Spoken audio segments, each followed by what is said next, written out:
जी अस्सलाम वालेकुम नाजरीन। मैंने सोचा कि जैसे जैसे हम गर्मियों से ज़रा दूर जा रहे हैं और विंटर की तरफ आ रहे हैं, तो मैंने मौसम को देखते हुए, क्योंकि विंटर ना एक बड़ा चैलेंजिंग किस्म का वेदर होता है।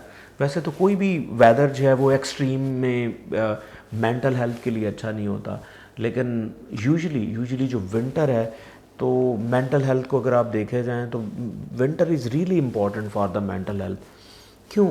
इसमें एक तो ये होता है कि आप डे लाइट जो है वो कम हो जाती है, यानी कि लाइट आवर्स कम हो जाते हैं, जिसकी वजह से क्या होता है कि लोग, और ऊपर से सर्दी होती है, यानी कि इवन सर्दी के साथ थोड़ी बहुत जो लाइट भी होती, लोग उसको भी एक्सपोज नहीं कर पाते क्योंकि बाहर नहीं आते सर्दी की वजह से। तो स्पेशली उन एरियाज़ में जहाँ ऑब्वियसली बहुत ज़्यादा सर्दी होती है, नॉर्थ के एरियाज़ हैं या यूरोप को आप देख लें, तो उसमें ज़ाहिर सनलाइट और बहुत कम हो जाती है। इससे मेन इम्पॉर्टेंट क्या होता है? मेन इम्पॉर्टेंट ये होता है कि जैसे ही सनलाइट कम होती है तो आपकी बॉडी में विटामिन डी जो है वो सिंथेसाइज नहीं होता। अब आपको पता है विटामिन डी का इनडायरेक्ट और डायरेक्ट बहुत गहरा लिंक है। हमारा जो एक हैप्पीनेस न्यूरोट्रांसमीटर होता है जिसे हम सेरोटोनिन कहते हैं, उसके साथ एक बहुत गहरा लिंक है। अब विटामिन डी कम होगा तो सेरोटोनिन भी कम होगा, सेरोटोनिन कम होगा तो आप सैड, लो सेल्फ इस्टीम और एक बोर्डम वाली लाइफ हो जाती है। तो यूजुअली सर्दी में, और कुछ लोगों, तो मैं ये कहूँगा कि कुछ लोगों में ना ख़ास किस्म का एक डिप्रेसिव डिसऑर्डर होता है जिसे हम सीजनल इफेक्टिव डिसऑर्डर कहते हैं, तो वो भी हो जाता है। यानी इसके अंदर वो क्या है कि एक डिप्रेसिव मोड में चले जाते हैं, यानी कि loss of activity, low self esteem, यानी इस तरह के साइन एंड सिम्टम्स आते हैं। तो अब इसको आप कोप कैसे कर सकते हैं? मैं आपको कुछ फ्यू टिप्स देता हूं जिससे आप इसको कोप कर सकते हैं। देखिए, सर्दी है, लाइट आवर्स कम है, आप कोशिश करें कि कुछ टाइम ऐसा ऐसा ऐसा गुजारें कि अगर आपके घर में कोई विंडो के थ्रू सनलाइट थोड़ी बहुत अगर आप ले सकते हैं वो लें। आपके रूम्स में लाइट की जो इंटेंसिटी है वो थोड़ी सी ज़्यादा रखें सर्दियों में। यूजुअली हमारे यहाँ ये होता है, आई डू एग्री कि बिजली काफ़ी महंगी होगी, लेकिन ये है कि आप लाइट का जो इंटेंसिटी है ना उसको थोड़ा सा ज़्यादा करें, स्पेशली सर्दियों में।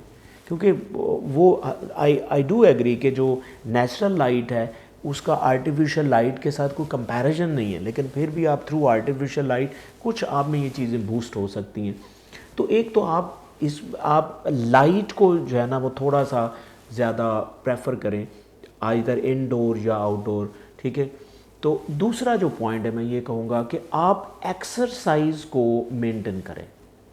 देखिए, जब आप एक्सरसाइज करते हैं ना, तो एक्सरसाइज करने से आपकी बॉडी में ख़ास किस्म के न्यूरोट्रांसमीटर रिलीज़ होते हैं जिसे हम एंडोर्फिन्स कहते हैं। एंडोर्फिन्स, देखिए, एंडोर्फिन वो हार्मोन होते हैं जो आपकी पेन को कम करते हैं, जो इमोशनल पेन है, जो सैडनेस है, उससे आपको निकालते हैं। और ये बॉडी के अंदर नेचुरली ये होते हैं। और स्पेशली वो लोग जिनमें ये एबिलिटी कम होती है सिंथेसाइज करने की, तो वो उनको और ज़्यादा एक्टिविटी करनी चाहिए और उनको फिज़िकल एक्टिविटी ज़्यादा करनी चाहिए ताकि वो अपने आप को, इसको जो सीजनल इफ़ेक्ट आ रहे हैं उसको कोप कर सकें। तीसरा पॉइंट, मैं न्यूट्रिशन की बात करूँगा। देखिए, जैसे मैंने आपको बताया कि आपने सर्दियों में उस न्यूट्रिशन को ज़्यादा प्रेफर करना है जिससे सेरोटोनिन जैसे न्यूरोट्रांसमीटर ज़्यादा बने, जिससे एंडोर्फिन जैसे जो न्यूरोट्रांसमीटर हैं वो ज़्यादा डेवलप हों, जिसमें ऐसी फूड खाएं जो आपके ब्रेन के अंदर जो स्ट्रेस ऑक्सीडेंट्स डेवलप हो गए हैं। देखिए, आप जब काम नहीं करेंगे, फिज़िकल एक्टिविटी कम हो जाएगी, तो आपके ब्रेन में ना ऑक्सीडेंट ज़्यादा होते हैं। तो ऑक्सीडेंट आपके ब्रेन को काइंड ऑफ थका देते हैं, फटीग्ड हो जाता है आपका ब्रेन। तो आपने कोशिश करनी है कि आपने फूड में वो चीज़ें लेनी है जो सेरोटोनिन को बूस्ट करें, जो एंडोर्फिन्स को बूस्ट करें, और वो एंटी ऑक्सीडेंट्स हों, यानी कि जो आपके ऑक्सीडेंट बन रहे हैं उनके ख़िलाफ़ हो।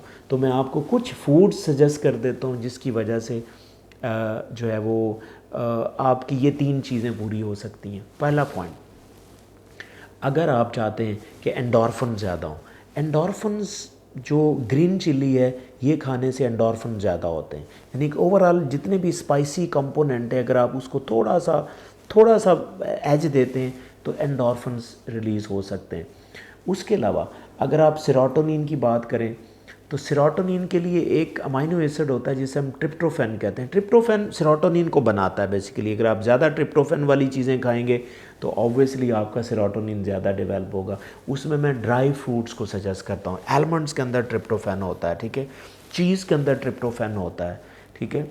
उसके अलावा वॉलनट्स में ट्रिप्टोफैन होता है। तो अगर आप ऐसी चीज़ें खाएंगे तो आपका जो ट्रिप्टोफैन बूस्ट होगा और उससे सेरोटोनिन बूस्ट होगा और आप इसको बेहतर फील करेंगे। उसके अलावा मैं आपको एंटीऑक्सीडेंट की कुछ मिसालें देता हूँ। देखें, एंटीऑक्सीडेंट ज़्यादातर विटामिन्स का इंपॉर्टेंट रोल होता है। जैसे विटामिन सी है, दिस इज़ एंटीऑक्सीडेंट विटामिन। अगर आप विटामिन सी को इस्तेमाल करें जिसमें ऑरेंजेस, और अल्लाह ताला ने देखें मौसम के लिहाज से आपको फ्रूट्स दिए।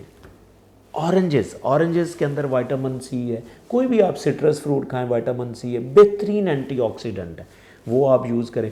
फिर ओमेगा 3 फैटी एसिड जो है वो बहुत एंटीऑक्सीडेंट है, और यूजुअली विंटर के अंदर आपको पता है फ़िश सीज़न होता है, फ़िश को आप ज़्यादा प्रेफर करें तो, क्योंकि फ़िश के अंदर ओमेगा 3 फैटी एसिड्स होता है। उसके अलावा अगर आप वॉलनट्स का भी इस्तेमाल करें उसमें ओमेगा 3 फैटी एसिड्स है। तो इसी तरह अगर आप फ्रूट्स की बात करें तो मैंने आपको सिट्रस फ्रूट्स बताएं। इस तरह आप गावा का इस्तेमाल कर सकते हैं, जो अमरूद है, इसके अंदर बहुत ज़्यादा विटामिन सी है। तो इसी तरह ये तीसरा टिप था। चौथा इंपॉर्टेंट मैं आपको टिप दे रहा हूँ कि आप सोशली कनेक्टेड रहें प्लीज़। विंटर के अंदर यूजुअली लोग ज़ाहिर है घरों में ज़्यादा कन्फाइंड हो जाते हैं, ऑफिस टू होम, लाइट का एक्सपोजर नहीं है या कम्युनिकेशन कम हो जाती है। तो मैं आपसे कहूँगा कि आप सोशली भी कनेक्टेड रहें, क्योंकि सोशली कनेक्ट रहने से आप रिलैक्स फील करते हैं, अपने प्रॉब्लम शेयर करते रहें, ठीक है। आप डिस्कस करें चीज़ों के ऊपर, ठीक है। तो उसके लिए कई तरीके हैं सोशली कनेक्ट होने के। तो आप कोई ऑनलाइन क्लासेस ले सकते हैं, कोई कोर्स है, कोई सर्टिफिकेशन है, ठीक है। टेलीफोन के ऊपर अपनों से बात कर सकते हैं, ठीक है। तो ट्राई टू सोशली कनेक्टेड। हाँ, आखिरी चीज़, अगर आप मैनेज नहीं कर पा रहे किसी वजह से, सीजनल इफ़ेक्ट को मैनेज नहीं कर पा रहे, तो फाइनली ऑब्वियसली आप किसी भी मेंटल हेल्थ प्रोफेशनल से आप हेल्प लें, ज़रूर हेल्प लें। इसको बिल्कुल स्टिग्मा ना समझें, इसको एक्सेप्ट करें, and help is always available. कोई मसला नहीं, things are, professionals are available.